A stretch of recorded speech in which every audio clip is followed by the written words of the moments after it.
Magandang umaga mga ka-empleyado at kaguro. Maraming salamat po sa patuloy nyo na panunood at pagsubaybay sa ating YouTube channel, ang Guro at ang Bayan. Patuloy po tayo na nagbibigay ng impormasyon at layunin po natin ay makapagbigay ng kaalaman tungkol sa karapatan ng ating mga empleyado at guro sa ilalim ng batas. So ngayon po, ang pag-uusapan natin ay may kinalaman sa Department of Education Child Protection Policy under Deped Order number 40 Series of 2012. Ang una nating tatalakayin mga kaguro at ka-empleyado ang tinatawag na jurisdiction. What do you mean by jurisdiction? It is the power to hear, try, and to decide the case.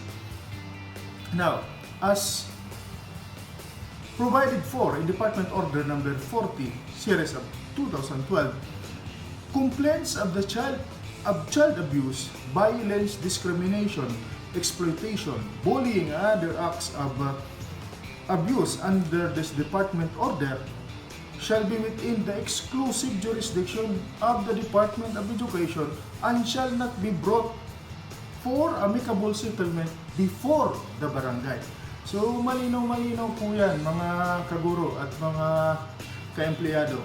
The jurisdiction to try, to hear, and to decide the case, especially if it is with regards to the violation of Deped Order number 40 Series of or Department of Education Deped Child Protection Policy, it shall be heard, tried, and decided exclusively by the Department of Education and shall not be brought for amicable settlement before the barangay.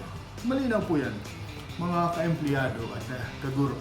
As a policy of the Department of Education, the Department reiterates the zero tolerance policy for any acts of abuse. So, ibig sabihin, hindi po pinapayagan ng ating departamento ang may katiting na child abuse or discrimination or any act of violence because it has a zero tolerance policy. Now, let us define who is a child. Sino nga ba ang tinutukoy na child dito sa Department Order number 40 Series of 2012? Well, according to the Department Order, it refers to any person below 18 years old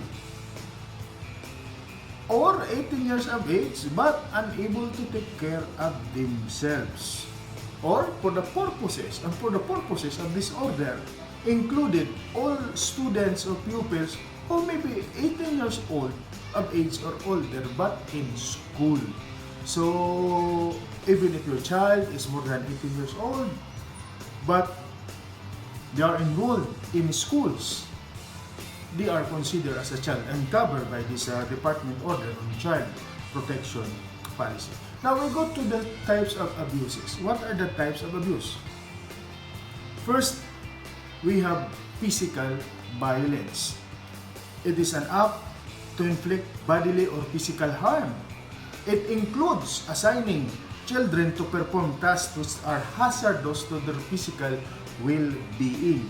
So not only inflicting bodily or physical harm, also including assigning them to perform hazardous tasks. Halimbawa, pinagbuhat mo ang isang bata ng mabibigat na bagay, it is hazardous to their physical well-being. Pangalawa, we have verbal abuse. Verbal abuse which debase, degrade, demean the intrinsic worth and dignity of a child as a human being. Mayroon ngang kasabihan na mas matalim pa daw ang ating dila kaysa sa espada. So yung verbal abuse, any words that you have said to your students or pupils which degrade, demean the intrinsic worth and dignity of a child as human being is considered as abuse. Then you have sexual violence which includes rape, sexual harassment, acts of lasciviousness and attacking sexual part of victim's body, forcing the child to watch obscene publication, indecent shows, and forcing the child to do indecent sexual act. We will make another video with regards to the sexual violence Mahaba po kasing usapan to, kaya kailangan natin magkaroon ng separate na video about this.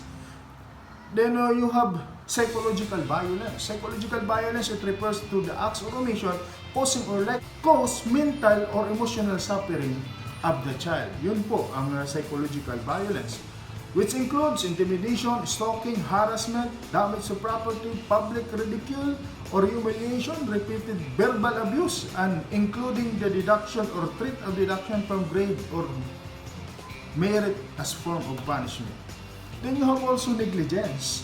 Failure to immediately give medical treatment or first aid to an injured child resulting in a serious impairment or in his permanent incapacity. Halimbawa, may nakita ka na isang estudyante mo that has injured or wounded na hindi mo tinulungan, napadaan ka lang.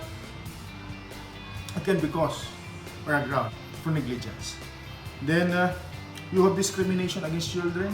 It refers to acts of exclusion, distinction, restriction, or preference, which includes discrimination against age, ethnicity, sex, sexual orientation, cultural minority, languages, being infected by or affected by AIDS, and being pregnant. Because of that situation, you discriminate your students or children. So those are the types of abuses, mga kaibigan at mga kaguro. So yun lamang po muna sa ngayon.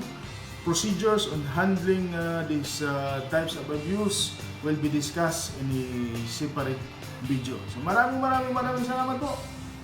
Hanggang sa muli, magandang araw.